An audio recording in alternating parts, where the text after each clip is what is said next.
আসসালামু আলাইকুম। আপনারা কেমন আছেন? বালাই, আশা করি বালাই আছেন। আমি বালা আছি।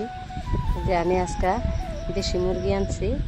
দেশি মুরগি আনা বানাই আছে না, এই যে দুইটাছি ডিমও বাড়িছে। মানে যে আমি মাংসটা ধোয়া হয়ে গেছে, দুইটা ধোয়া হয়ে গেছে।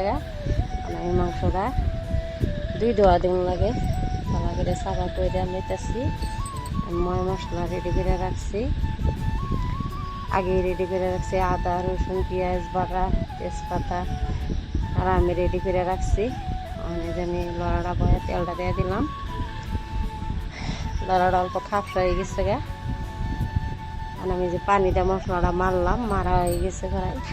আর আমি যে তেলের মধ্যে দিয়ে দিলাম। দেখুন যে ভালো করে, যদি সাবস্ক্রাইব করবেন, লাইক করবেন, শেয়ার করে দেবেন। লোকাল মুরগি কেমন লাগে।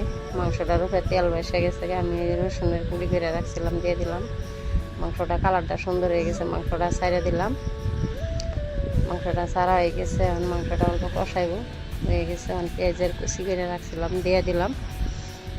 দেশি মুরগি আঙ্গুর খোলা মানে খায়া বালাপা, ব্রয়লার বালাপা না, মাছ টাছ খাইবার না, খালি দেশি মুরগি আনবার লাগিয়ে মাংসটা হয়ে গেছে। এই যে আমি খাইবার দিলাম সবেরে, এই যে দেবেন ভালো করে দেবেন। পোলা ভান্ডে খাইবার দিলাম। ভালো হলে সাবস্ক্রাইব করবেন, লাইক করবেন।